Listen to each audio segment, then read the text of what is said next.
안녕하세요. 혹시 이 글을 보시는 분들 중에 이간질이라는 걸 당해보신 분이 있으실까요? 저는 생각보다 운이 좋았는지 그런 일을 당해본 적은 없었어요. 결혼을 하기 전까지는 말이죠. 이간질이 정말 나쁜 이유는 사람 사이를 갈라놓는 것도 모자라 다시 붙을 수 있는 기회조차 주지 않기 때문이에요. 이간질 당한 사람의 마음속에는 상대방에 대한 불신이 깔려버리거든요. 그리고 영문도 모른 채 누군가의 불신을 온몸으로 맞닥뜨리게 되면 억울하고 서러운 것도 모자라 나중에는 그저 화만 나더라고요. 저희 부부가 딱 그랬어요. 저와 남편은 시부와의 사이를 이간질 당했으니까요. 그것도 남편의 두 형들에 의해서 말이죠. 엄청나게 치사하고 더러운 그 사람들의 행실을 오늘 낱낱이 파헤쳐보고 싶어 사연을 작성하게 됐어요. 저와 남편은 평범한 회사원으로 만나 사랑을 키웠어요. 그런 저희가 결혼을 하기로 결정하고 시댁에 방문했을 때 저는 이 결혼이 어쩌면 안 될 수도 있다는 생각부터 했어요. 시부가 상당히 알부자였거든요. 건물을 4채 정도 가지고 있는 그 지역에서는 알아주는 큰손이었으니까요. 남편과 사귀었을 때는 그런 걸 모르고 사귄 터라 인사를 드리러 갈 때가 돼서야 걱정이 되더군요. 결혼은 비슷한 사람끼리 해야 한다는데 저희 집은 이 정도는 아니었으니까요. 그렇다고 저희가 찢어지게 가난하거나 그랬던 건 아니에요. 다만 너무나 평범한 집안이었거든요. 그리고 시댁 식구들과의 첫 만남에서부터 그 삐걱거림은 왠지 모르게 불길했어요. 가만히 들어보니까 아가씨는 정말 아무것도 없네. 백지처럼 그냥 새하얀 순백이야. 그런 사람이 어떻게 우리 도련님 같은 사람하고 만났을까? 집은 어디냐, 학교는 어디를 나왔냐, 부모님은 뭐 하시냐, 연봉은 얼마냐. 그런 면접 같은 질문에 대답하고 나서 제일 먼저 들은 말이 그거였어요. 처음에는 무슨 뜻인지 몰라서 가만히 있었죠. 남편의 큰 형수가 하는 말이었거든요. 그러게나 말이에요. 그렇다고 얼굴이 특별하게 예쁜 것도 아니고 평범하기만 한 사람인데, 도련님, 혹시 이 아가씨가 먼저 꼬셨어요? 작은 형수님, 그런 거 아니에요. 제가 먼저 말 걸었고 좋아한다고 말했어요. 사람이 워낙 선하고 착해요. 싸울 일도 별로 없고 어른들한테 잘하고. 좋은 점은 셀 수도 없이 많은걸요. 남편의 큰 형수와 작은 형수가 저를 저평가하며 건넨 질문에 남편은 100점짜리 답변으로 꺼내더군요. 기분이 좋았지만 한편으로는 형님들이 왜 저를 못마땅해 하나 싶었어요. 그런데 시부에게 건네는 말을 들으며 의도를 정확하게 파악할 수 있었죠. 아버님, 잘 살펴봐야 해요. 이런 애들이 순진한 얼굴로 나중에 뒤통수 치거든요. 순진한 얼굴로 꼬리치고 뒷조사하는 애들이 얼마나 많은지 모르시죠? 형수님, 말이 좀 지나친 것 같은데. 제 여자친구는 그런 사람 아니에요. 대체 아까부터 왜 다들 이 사람한테 그런 식으로 말하는 겁니까? 왜긴 왜요. 혹시라도 우리 집안에 도둑년이 들어오면 안 되니까 그러죠. 솔직히 도련님이 처가에 돈도 있고 명망도 있는 여자 데려왔으면 우리가 이렇게까지 하겠어요? 아무리 봐도 너무 우리 집안에 비하면 모자라잖아요. 분명히 돈이 목적인 게 틀림없다니까요. 29. 어리지는 않지만 그렇다고 노련하지도 않은 나이에 저는 앞으로 저의 시댁이 될지도 모를 사람들의 엄청난 악의를 마주하고 부들부들 떨었어요. 남편의 두 형들은 남편과 나이 차이가 좀 있었기 때문에 형님 될 분들도 나이가 있으셨거든요. 겁먹은 제 앞에서 깐깐한 표정의 시부가 잔뜩 인상을 찡그리고 말하더군요. 내가 해주겠다는 맞선 다 거절하고 만난 게 고작 이딴 게 집애야? 만약 이 결혼하겠다고 하면 난 막내 너한테 한 푼도 안 줄 거다. 그래도 이 여자랑 결혼이 하고 싶어? 예, 그래도 할 거예요. 제가 사랑하는 사람이에요. 저희가 직업이 없는 것도 아니고 돈은 열심히 벌면 되니 처음부터 욕심낼 필요는 없다고 생각해요. 저를 선택한다는 남편 말에 정말 고마웠어요. 그렇지만 한편으로는 마음이 갑갑했죠. 남편이 시부 눈에 찍힌 것처럼 보였으니까요. 그렇지만 제 손을 꼭 잡고 있는 남편 손 덕분에 저도 마음을 굳게 먹을 수 있었죠. 잘 됐네요. 아가씨가 그렇게 결백하면 시댁 도움은 없어도 되죠? 사랑만 있으면 된다는데 뭐. 둘이 좋으면 그만이지. 안 그래요? 고개를 작게 끄덕인 저는 겨우겨우 결혼을 허락받았어요. 결혼식은 좀 작게 해야겠네. 솔직히 급이 맞아야 뭘 진행을 하더라도 할 텐데 너무 차이가 많이 나잖아요. 손님들을 아무데나 모실 수도 없고 그렇다고 우리 상황에 맞추면 저쪽 집안이 가랑이 찢어질 거고 그러니까 가족들만 모아서 간소하게 해요. 알았죠? 원래 저희가 작은 결혼식을 하려고 했었거든요. 남편도 저도 현실감이 있는 사람들이었고 무엇보다 저희 집이 친척이 많이 없어서요. 친구들은 결혼식 날 저녁에 따로 초대해서 따로 작은 파티를 열기로 했었고요. 하지만 시종일관 저와 친정을 깎아내리는 형님들을 보며 기분이 퍽이나 상했어요. 왜 여기에 없는 우리 부모님이 저런 모욕을 당해야 하나 싶어서 화가 잔뜩 났는데 남편이 저를 달래줬어요. 남편 하나만 보고 결혼해야겠다는 생각이 들었죠. 이 사람이라면 저를 지켜줄 수 있을 거라는 믿음도 있었고요. 그렇게 저희는 작은 결혼식을 하게 됐어요. 신혼집은 제가 살던 자취방이었어요. 미니 투룸인데 작아도 신혼의 부부에게는 그리 작게 느껴지지 않는 집이었죠. 남편과 제가 모아놓은 돈이 있기는 하지만 그 돈과 대출을 더해도 전셋집을 얻기에는 애매했거든요. 그래서 결혼하고서도 당분간은 돈을 모으려고 했죠. 그런데 저희가 살 집이 저의 자취방이라는 걸 시댁 식구들이 결혼식에서 알게 됐어요. 아주버님과 형님들은 저희 부모님이 있는 앞에서 다 들으라는 식으로 악담을 하더군요. 자취방이 신혼집이 될 수 있어요? 도련님도 진짜 사랑이 밥 먹여주는 것도 아니고 이런 걸 보면 정말 부모가 반대하는 결혼은 하는 게 아니라는 말이 딱 와닿아요. 봐요. 돈 많고 머리 좋은 여자들 다 마다하고 사랑 하나 쫓아서 결혼했는데 그런 집에서 살다니. 지금 저렇게 웃고 있어도 속으로는 얼마나 울고 있겠어요. 안 그래요? 동서, 조용히 좀 말해. 저기 사돈 어른들 다 듣겠네. 제가 없는 자리에서 어머니가 들었던 말이었어요. 나중에 남편이 없을 때 어머니가 그렇게 이야기하면서 속상한 표정을 지었어요. 엄마, 걱정하지 마. 그 사람들은 돈이 많아서 그래. 우리는 우리 형편 맞게 살면 되지. 나 그런 거 가지고 열등감 느끼고 화낼 만큼 어린 나이도 아니야.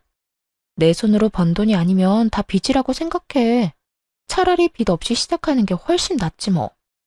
그렇게 이야기를 했고 저는 정말로 그렇게 생각했어요. 형님들의 말은 기분이 나빴지만요. 그러나 친정어머니는 신경이 많이 쓰였던 모양이에요. 없는 형편에도 돈을 마련해서 저희한테 주더라고요. 집 구할 때 보태서 쓰라고요. 괜찮다고 돌려줬는데도 안 쓰면 엄마가 속상하다는 말에 결국 그걸로 전셋집을 구했어요. 대출도 많이 꼈지만 자취방보다는 좋은 집이긴 했죠. 친정의 도움으로 집을 구할 수 있어서 남편이 어머니에게 엄청 고마워했어요. 장모님, 너무 감사합니다. 저희가 돈 많이 벌면 꼭 갚아드릴게요. 그리고 중간에 필요한 일 있으면 저희 부르세요. 제가 가서 다 도와드릴게요. 그렇게 말하는 남편의 미소가 너무나 부드러워서 저렇게 팍팍하고 기름이 낀 집안에서 어떻게 이런 사람이 나왔나 싶은 생각이 들 정도였죠. 사실 시댁의 환영을 받으며 한 결혼이 아니었기에 텃세나 괴롭힘이 있을지도 모른다고 생각했어요. 나름의 각오도 하고 있었는데 이 시댁은 아예 저희 부부를 부르지 않더군요. 무려 결혼 3년 차에 첫째 딸이 생길 때까지도요. 명절, 생일 그 모든 날에도 저희는 시댁 출입을 허락받지 못했어요. 제 기분은 더럽게 나빴고 남편 기분은 더 많이 안 좋았죠. 그렇지만 시댁에서도 저희를 좋아해주는 사람도 있었어요. 바로 시모였죠. 시어머니는 참으로 조용하고 정신적으로 의지가 되는 좋은 사람이었어요. 시부의 재산을 함부로 어떻게 할 수 있는 사람은 아니었지만 저희 부부와 손녀딸에게 도움을 줄 정도의 능력은 가지고 있는 분이었어요. 우리 집에는 자식들도 다 아들, 손주들도 다 아들이었는데 네가 딸을 낳아주니까 기분이 너무 좋다. 그리고 막내를 쏙 빼닮아서 더 마음이 가. 우리 바깥 양반도 손녀를 그렇게 원했는데. 애를 낳은 뒤로도 시모는 자주 저희를 찾아와 용돈이나 아이 용품을 선물해주고 가셨죠. 시모에게 고마운 마음을 가지던 저에게 복권 당첨 같은 일이 일어난 건 아이가 1살이 갓 넘었을 무렵이었어요. 제가 대학 시절 경매를 공부했던 적이 있었거든요. 그런데 그때 공부하면서 가벼운 마음으로 샀던 물건이 도로와 아파트가 들어서는 비싼 땅으로 변한 거죠. 개발이 될 거라는 생각으로 산 것도 아니고 나중에 부모님 연세 드시면 전원주택이나 지어볼까 하는 마음으로 가볍게 싸게 주고 산 곳이라 더 횡재한 기분이었어요. 그 보상금으로 친정어머니가 빌려준 돈을 먼저 갚았고 그 다음에는 이사를 했어요. 금액에 맞춰 매매로 말이에요. 그렇게 이사를 하고 나서 시모가 저희에게 은근슬쩍 말하더군요. 손녀딸 얼굴 보여주러 오라고요. 그래서 선물을 사들고 결혼한 지 4년 만에 아이를 데리고 시댁으로 들어갔어요. 안으로 들어가니 오랜만에 보는 얼굴들이 앉아있더군요. 아주버님들과 형님들 말이에요. 시부와 시모에게 먼저 인사를 했어요. 시부는 우리 딸을 유심히 쳐다보더군요. 마음이 가는 것처럼 보이기는 했지만 결국 집에 갈 때까지 안아주지는 않았어요. 식사라도 하고 가라며 시모가 저희에게 말했고 식탁에 둘러앉았죠. 그때 큰아주버님이 저한테 말하더군요. 갑자기 여기는 웬일이야? 그 좁은 집에서 살려니까 아무래도 안 되겠지? 그래서 돈 빌리러 온 거야? 진짜? 너희 아직도 이사 안 했어? 그런 집에서 대체 어떻게 사냐? 아무리 사랑이 좋아도 그렇지. 사람이 사람답게 살아야지. 그 좁아 터진 닭장 같은 데서 그렇다고 다짜고짜 시댁부터 찾아오면 어떡해요? 도련님, 결혼할 때 아버님하고 약속하셨잖아요. 돈 한 푼 안 받아도 좋으니까 결혼 허락해달라고. 근데 이렇게 돈 받으러 오는 거 부끄럽지도 않아요? 어디 거지도 아니고 돈 구걸하는 꼴이란. 다들 우리가 돈을 빌리러 왔다고 생각하더군요. 이해 못할 일이었어요. 설사 저희가 돈을 빌리러 왔다 하더라도 이렇게 사람을 물어뜯을 것처럼 공격하다니 마치 우리가 자기 것을 탐내기라도 하는 것처럼 굴고 있으니 저도 모르게 방어적으로 나서게 되더라고요. 그 집에 살았던 건 부끄럽다고 생각하지 않아요. 그 자취방도 제가 벌어서 제가 모은 돈으로 계약한 집이었거든요. 거기서 계속 살아도 됐는데 저희 어머니가 결혼식에서 형님들이 나누는 교양 있는 이야기를 다 들으셨거든요. 그리고 친정어머니가 도와주셔서 전셋집 얻을 수 있었고요. 그리고 며칠 전에는 자가로 이사도 했어요. 그러니까 남의 집안일에 그렇게 신경 안 써주셔도 돼요. 저희도 돈 빌리러 온 거 아니거든요. 뭐? 갑자기 자가로 이사를 가? 아무리 듣기 싫은 말 들었다고 거짓말하면 안 되지. 돈 없다고 그렇게 말하더니 무슨 돈이 생겨서 집을 사? 허세 부리고 싶어도 정도라는 게 있는 법이야. 없는 이야기를 만들려면 좀 그럴듯한 이야기를 해야지 원. 제가 대학생 때 돈 모아 사놓은 땅이 있어요. 그게 개발구역에 토지 보상금이 나왔거든요. 경매 공부하면서 친정 부모님 전원주택 부지로 딱 좋을 것 같아서 샀는데 그 땅이 돈이 확 오르는 바람에 말이에요. 그 돈 나오는 대로 자가 마련했죠. 제 말에 갑자기 식탁이 조용해지더군요. 여기에 돈 빌리러 왔다고 착각하시는 것 같아서 제가 말씀드리는 거예요. 그럼 여기는 왜 왔어? 그거 자랑하러 왔어? 아니요. 저희 애가 얼마 전에 돌 지났거든요. 얼마 전에 밖에서 우연히 어머님 만났더니 아버님이 딸을 그렇게 바라셨다는 이야기를 들었어요. 딸은 아니지만 손녀라도 보시라고 애 데리고 온 거예요. 어머님이 초대해 주셔서. 결혼도 축복받지 못했는데 애는 무슨. 손녀 데리고 와서 아버지 마음에 들 생각이면 애 저녁에 때려치워. 애 앞세워서 어르신 동정심 얻어 돈 받을 생각하지 말고. 이상하네요. 저는 돈 받아가겠다고 말한 적은 단 한 번도 없는데 이상하게 여기 계시는 분들은 다 돈 이야기만 하시네? 근데 제가 잘못 알고 있는 건가요? 큰 아주버님이랑 작은 아주버님은 아버님 명의의 집에서 살고 계시면서 건물 담보로 사업 자금도 많이 받아가셨다면서요? 저희는 한 푼도 받아간 적이 없는데 왜 저희가 돈을 가져갈 거라고 생각하세요? 저희는 그럴 생각도 없고 저희 벌어서 생활할 수 있어요. 이번 보상금 건으로 경매에 관심 붙어서 요즘에는 공인중개사랑 경매 공부도 하고 있거든요. 저희는 저희 벌어서 돈 쓸 거라서 여기서 돈 받아갈 생각 전혀 없어요. 그러니까 걱정 말고 돈 이야기는 그만하시는 게 어떨까요? 어머, 말하는 것 좀 봐. 지금 우리가 돈 받아가는 게 잘못이라는 이야기야? 동서야말로 애 앞세워서 환심 사려고 여기 온 거잖아. 그래, 재수씨 너무하네. 우리는 사업이다 투자다 돈이 많이 들어요. 돈 한 푼 소중한 때라고. 아무것도 모르면서 우리를 돈이나 탐내는 사람으로 몰지 말라고. 그만. 막내 며느리 말 틀린 거 하나 없다. 너희들은 그 나이 처먹도록 이 늙은 부모에게 손이나 뻗는 놈들 아니냐. 아버지, 설마 지금 손녀 때문에 막내 편 드는 거예요? 제가 누누이 말씀드렸잖아요.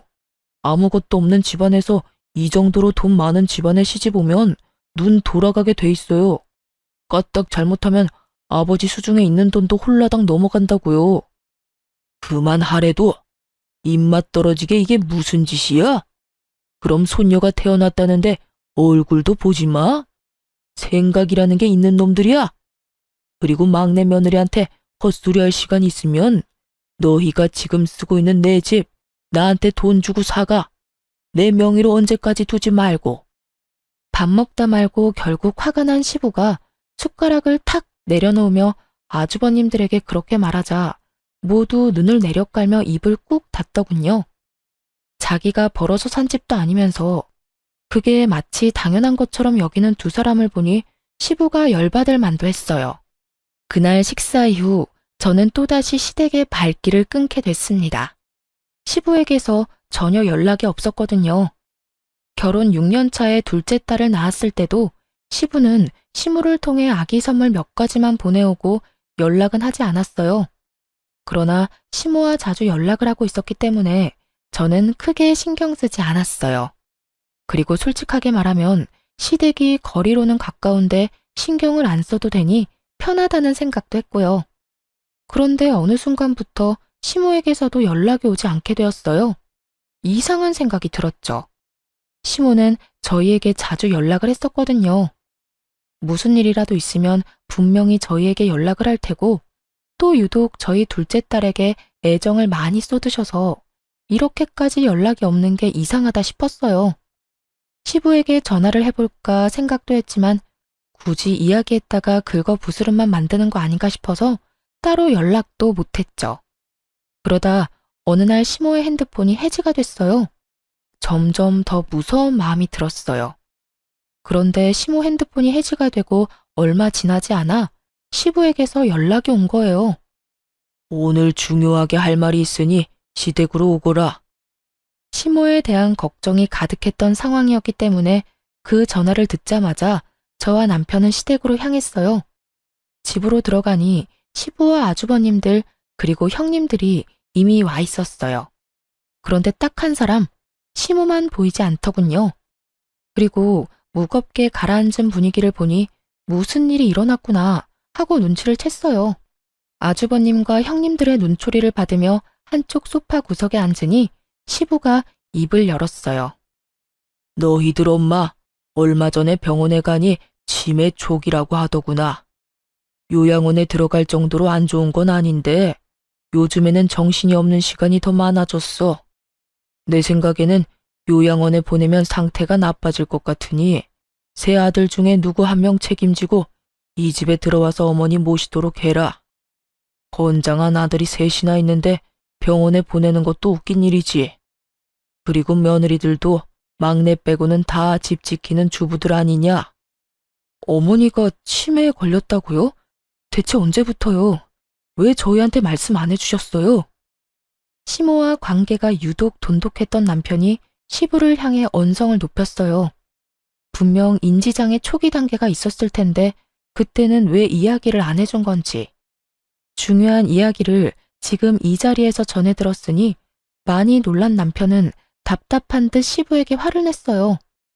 다른 아주버님들과 형님들이 가만히 있는 걸 보니 그분들은 먼저 알고 있었던 듯 했어요. 우리가 불려온 이유 또한 짐작이 갔어요. 우리 부부만 빼고 나머지 가족들끼리 열심히 짝짝꿍 서로 주고받고 잘 지냈지만 치매 걸린 노모를 모시는 건 하고 싶지 않은 거죠. 그러니 가족이라고 여기지도 않았던 저희들을 불러 가족회의라는 거창한 이름 아래 저희에게 시모수발을 맡길 생각이었던 것 같아요. 역시 제 예상대로 두 아주버님과 형님들은 머뭇거리며 시부 눈도 쳐다보지 못한 채 아무 말도 꺼내지 않더군요. 마치 학교에서 선생님 눈에 띄어 칠판에 나가 문제를 풀고 싶지 않은 아이들처럼요. 참 나쁜 사람들이었어요. 돈 받으러 갈 때는 어머님 살가운 소리 하다가 병에 걸리니 입 싹 닫고 모른 척 하는 걸 보니 시모의 현재 상황이 답답하기도 했고요. 그래서 제가 손을 들고 말했어요. 저희가 모실게요. 다들 눈 피하는 게 하고 싶지 않아 보여서요. 저 얼마 전에 직장 바꿔서 어머님 모실 시간도 괜찮아요. 직장을 바꿔?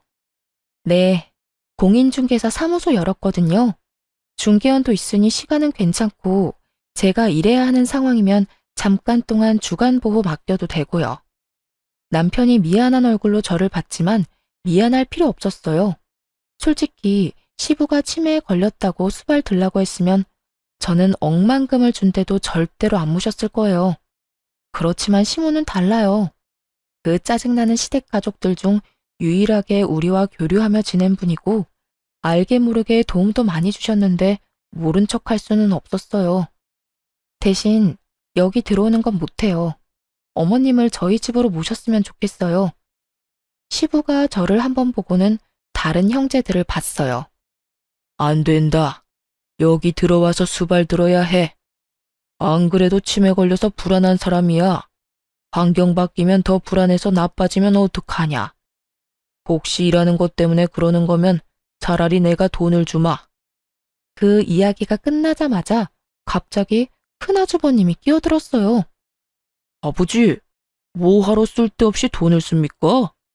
저희 와이프 요새 할 일 없으니 어머니 모시는 일은 잘할 수 있을 거예요. 얘네들 뭘 믿고 어머니를 맡겨요? 여태 집에 오지도 않던 녀석들인데. 딱 봐도 돈 노리고 어머니 봐주겠다는 건데 차라리 저희가 여기 들어와서 모시겠습니다. 큰아주버님의 말에 작은아주버님도 질세라 끼어들었죠. 형님보단 우리가 더 낫죠. 어르신 모시는 건 체력 싸움인 거 모릅니까? 저희 와이프는 요새 골프로 체력 단련 많이 했거든요. 형수 몸도 약한데 어르신 모시다가 쓰러질까봐 겁나요. 그냥 저희한테 맡기세요. 저희가 편안하게 모실 테니까요. 두 아주버님의 갑작스러운 경쟁에 두 형님 얼굴이 사색이 되는 걸 보니 미리 상의된 내용이 아니라는 걸 알았죠. 아마 시부가 돈 이야기를 꺼내니 저희가 시부 눈길 한 번이라도 받을까봐 견제하는 것처럼 보였어요. 그렇게 생각하니 저도 모르게 욱하고 화가 났어요. 돈도 필요 없이 시모 모시겠다는데 그마저도 막아서는 데다가 여전히 시부와 저희 부부 사이를 떼어놓으려 안달이나 보였거든요. 아주버님, 무슨 말을 그렇게 하세요?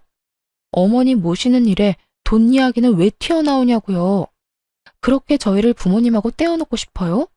말도 안 되는 이간질까지 하면서 돈 안 받겠다고 각서라도 쓰고 어머님 모셔야 해요?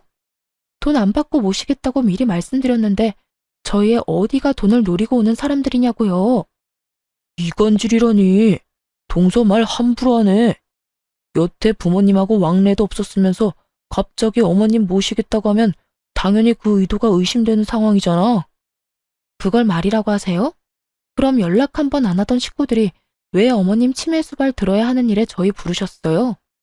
원래 저희한테 말없이 이 집안에서 일어나는 일들 알아서 잘들 처리하셨잖아요. 이번에도 그렇게 우리 없이 해결하면 될 일을 왜 새삼스레 불러서 물어본 거예요? 저희한테 떠넘기고 싶어서 그런 거 아니냐고요. 이 중요한 문제에 빠지면 안 될 것 같아서 연락한 거지. 무슨 말을 못해? 그리고 저희 아버님은 몰라도 어머님이랑은 자주 연락했거든요. 손녀딸 보러 얼마나 자주 오셨는데 그건 모르셨나 봐요. 왕래도 없었다고 하시는 거 보면. 이거 봐. 딸 귀한 집에 손녀 낳아주고 그걸로 어머님까지 깨어냈어? 아버님, 제가 그랬죠? 애들 앞세워서 어르신들 자기 마음대로 주무르려고 한다고요. 몰래 어머님을 만나고 다녀? 그래서 뭐 받기로 했어? 뭐 준다고 하셨냐고? 받기는 뭘 받아요? 애기용품 받은 게 다인데. 거짓말하지 마. 도련님 깨어낸 솜씨로 어머님도 깨어내서 어머님 명의로 된 재산이라도 빼내려고 한 거 아니야? 형수, 말이 심하잖아요. 저희가 왜 그런 짓을 합니까? 어머니 재산은 어머니 거예요. 부모님 멀쩡히 살아계신데 저희가 그런 돈이나 탐하는 버러지 같은 인간처럼 보입니까? 제 눈에는 이미 돈 받아가신 분들이 버러지처럼 보이는데? 참던 남편이 제가 심한 말을 들으니 결국 참지 못하고 핏대를 세우며 말대꾸하더군요. 평소에는 꼬박꼬박 형수님 하며 허허롭게 다니던 남편이 호칭에 님자도 안 붙이는 걸 보니 화가 많이 난 것 같더라고요. 그렇게 집안이 난장판이 되어가자 시부가 정리를 했어요. 그만해라. 너희 엄마는 재산 아무것도 없다. 나한테 다 있어. 주고 싶어도 못 줬을 테니 둘째 며느리, 너는 이제 그만 좀 떽떽거려라. 네 목소리 듣고 있으니 두통이 더 심해지잖아. 화를 낸 시부가 피곤한 듯 얼굴을 쓸어내리더니 다시 물었어요. 그래서 누가 여기 들어와서 어머니 모실 거냐? 어머니 수발 드는 사람은 유산 상속할 때 좀 더 유리할 거다. 유산 이야기 꺼내자마자 큰 형님이 외쳤어요. 아버님, 저희가 볼게요. 일하느라 바쁜 막내 며느리, 운동하느라 바쁜 둘째 며느리. 입만 아프게 뭐 하러 부르세요? 제가 맏며느리니 당연히 제가 해야죠. 그리고 유산 이야기는 막내 도련님 있을 때는 하지 마세요.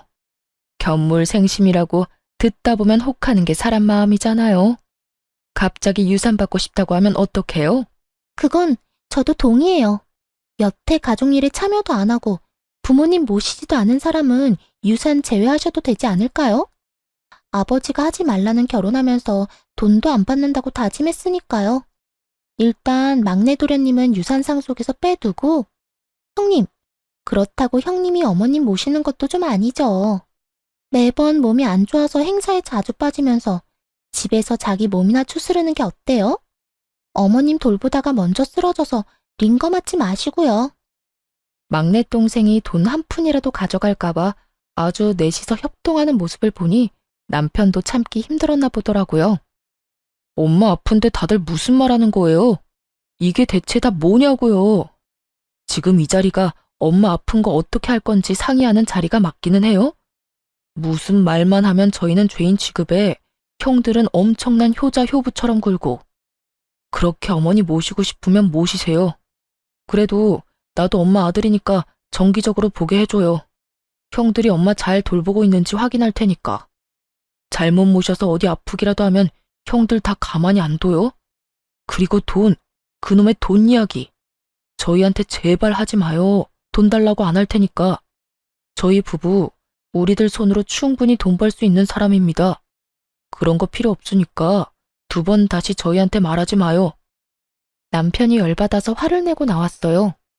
나오고 나서 남편이 한숨을 푹푹 쉬더군요. 저한테 미안하다고 이렇게 심하게 콩가루인 집안은 아니었다고 했어요. 그렇게 저희는 오해도 풀지 못하고 시모도 모시지 못한 채 나왔어요.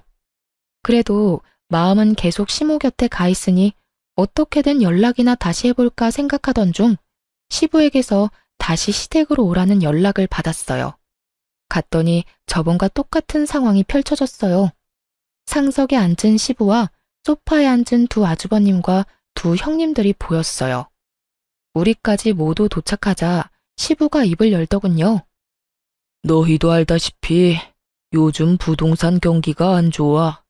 그리고 첫째, 네가 내 건물을 담보로 빌려간 돈을 못 갚아서 지금 터지기 일보 직전이지. 너희들 엄마한테 드는 돈 하며 내 사정 안 좋다는 이야기에 여기저기서 빌려갔던 돈 돌려달라는 이야기에 돈 돌려주고 나니 내 수중에는 더 이상 남은 게 없다.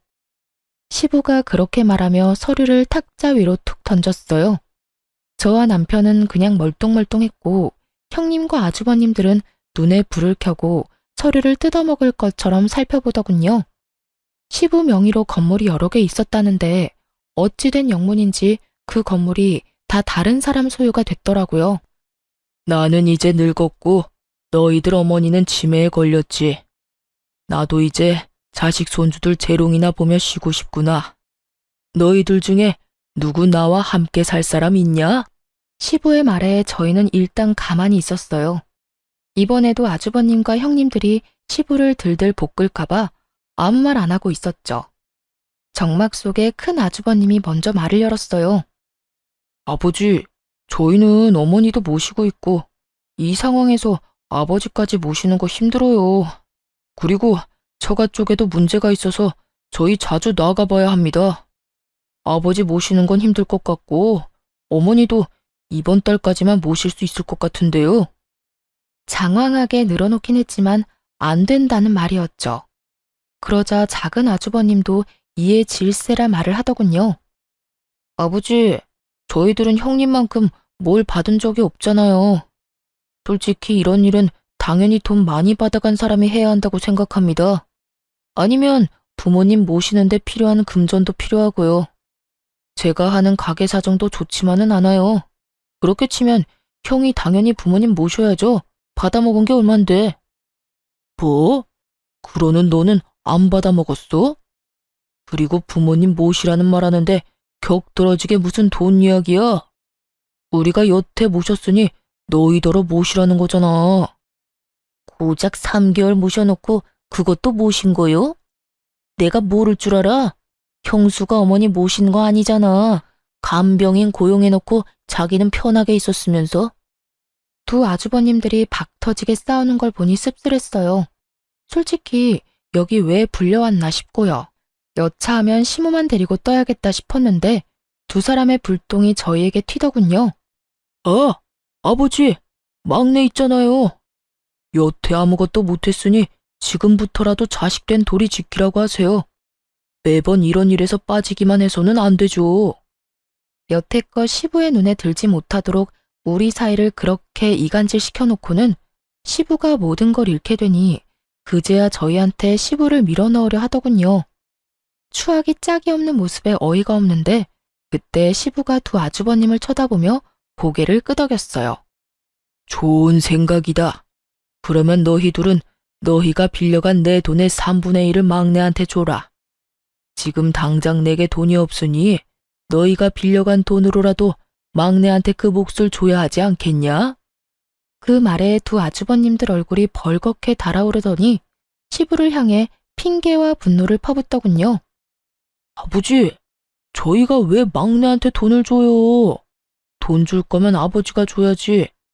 그리고 이런 말 안 하려고 했는데 여태껏 치매 노인 모신 거 생각하면 아버지가 저한테 그런 식으로 말하면 안 되죠. 솔직히 이렇게까지 된 것도 다 아버지 탓이잖아요. 그러게 신중하게 자금을 굴렸어야지. 신중? 내가 지금 이런 말 하는 게 누구 탓인 줄 알아? 너희가 내 돈 빌려가 놓고 입 싹 닫고 있는 바람에 이런 사달이 벌어진 게 아니냐?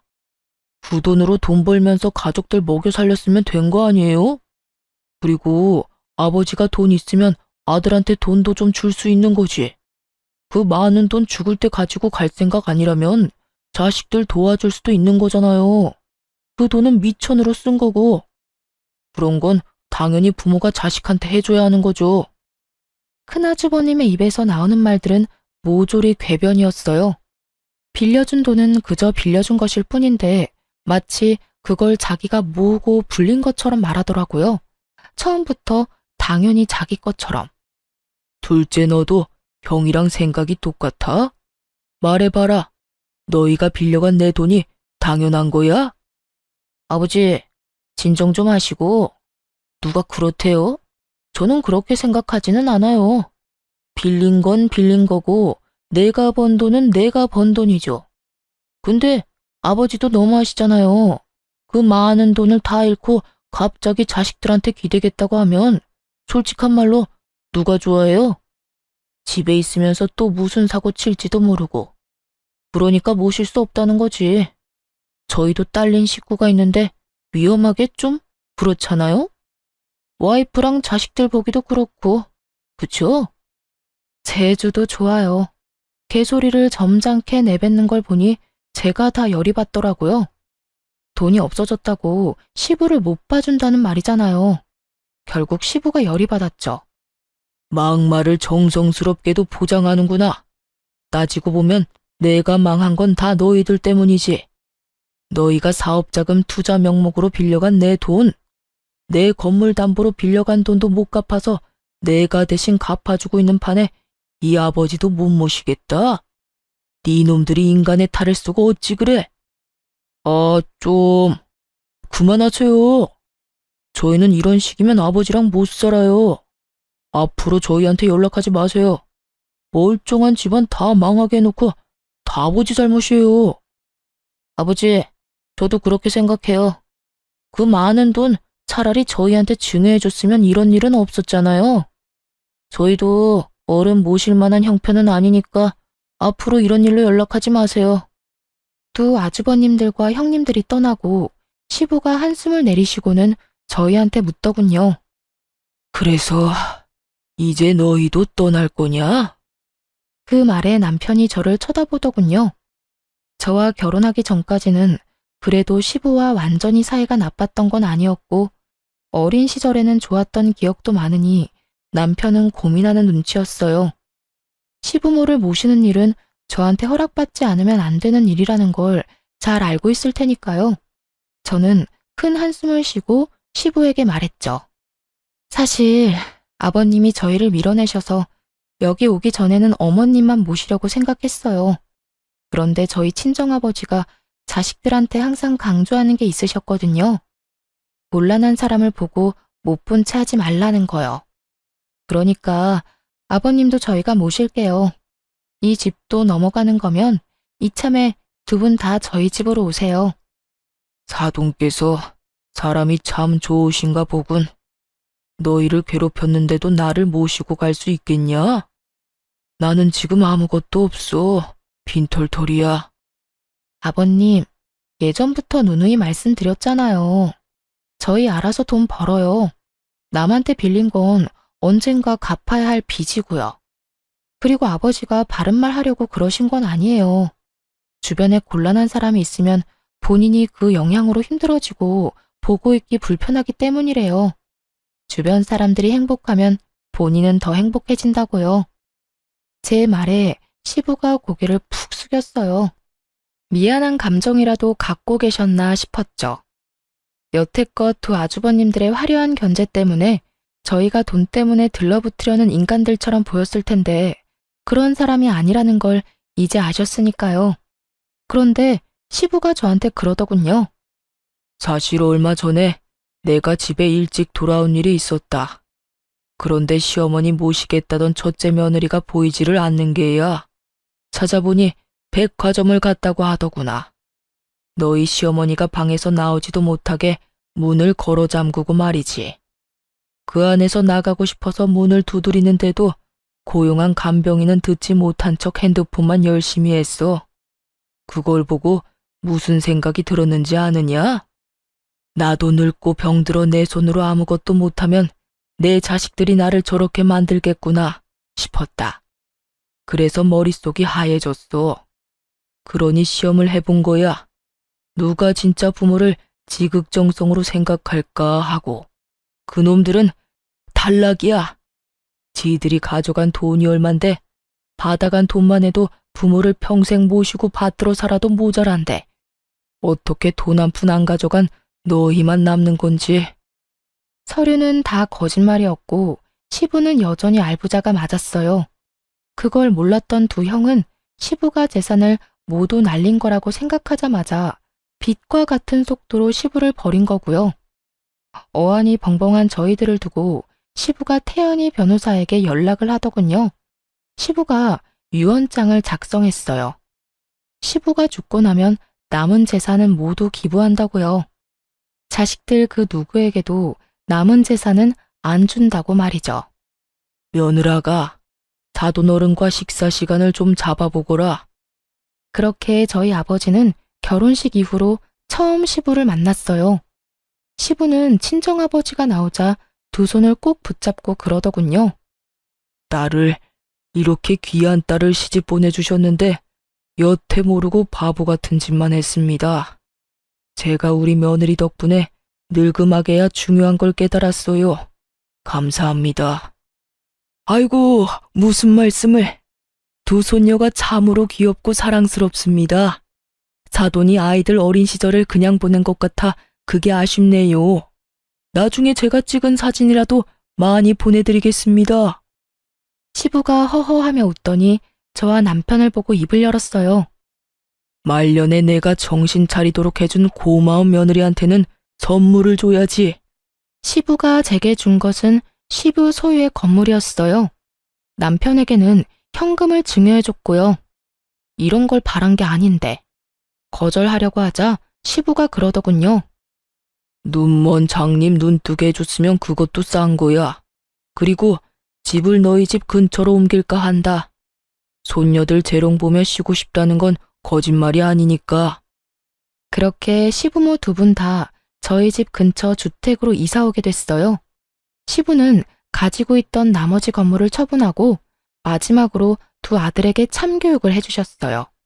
바로 두 아주버님들이 결혼할 때 시부가 사준 집, 시부 명의의 집 두 채를 소유자의 권한으로 팔아버리기로 결정한 거였어요. 시부는 가타부타 말도 없이 통보를 하니 두 아주버님들이 쏜살같이 달려와 시부에게 그러더군요. 아버지, 서운하셨으면 말씀을 하셨어야죠. 이런 식으로 하면 아무한테도 도움 안 돼요. 이런 곳에 있지 마시고 저희랑 같이 가요. 저희가 모실게요. 형은 인연 끊겠다면서 뭐하러 왔어? 제가 모실게요, 아버지. 둘 다 사색이 돼서 벌벌 기는 꼴이란. 인연 끊겠다더니 너희 여기 왜 왔냐? 돈 없는 아버지 필요 없는 거 아니었어? 유언장 작성 이미 변호사 대동하고 다 끝냈다. 재산 증여도 얼추 됐어. 나 죽으면 너희는 돈 한 푼 못 가져가. 그리고 지금 살고 있는 집도 너희 능력으로 마련한 게 아니니 내가 도로 가져가야겠다.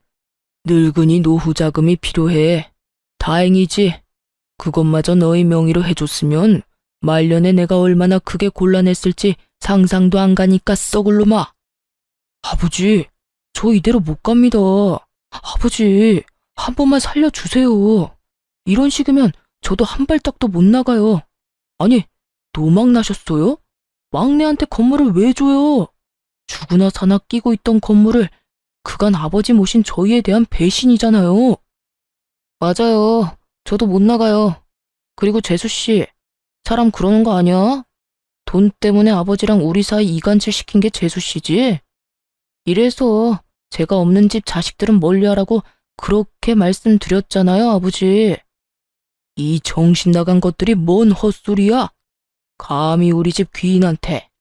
네 놈들 같은 돈귀신들 때문에 내가 허비한 돈이며 시간 생각하면 밤에 잠도 안 오는구만. 돈 없다고 아비 버린 후레 자식들 주제에 어딜 와서 난장질이야? 이간질은 너희가 했겠지. 막내 하나 유산 상속에서 떨어뜨리려고 눈이 벌겋게 달려들어 놓고는 썩 나가지 못해? 내가 발로 차주랴? 기어이 저를 끄집어내서 또다시 모욕하려는 두 아주버님들에게 시부가 한바탕 시원하게 퍼붓고는 내쫓아버렸어요. 그리고 소송까지 걸었더군요. 강제 퇴거 명령을 받고 아주버님들 모두 쫓겨나듯 나가버렸어요. 혼자 시모 모시며 사는 시부를 보니 마음이 안 돼서 제가 먼저 말 꺼냈어요. 그냥 저희 집에서 같이 살자고요. 그랬더니 시부가 그러더군요. 내가 그렇게까지 염치 없는 인간이 아니다. 너한테 매달리기엔 너무 늦었다고 생각해. 너희 집 근처에서 사는 것만으로도 고마운 일이지. 그 대신이라고 하기엔 좀 그렇지만 네 시어머니는 근처 요양원에 보내야겠어. 이제는 치매가 너무 심해서 간병인이 너무 힘들어하는구나. 오며 가며 살아있는지만 확인해줘. 그것만 해줘도 감지덕지다. 그렇게 말하는데 마음이 너무 안 좋았어요. 그래서 딸애들 데리고 시부도 자주 찾아가고 요양원에 있는 시모도 자주 찾아갔어요.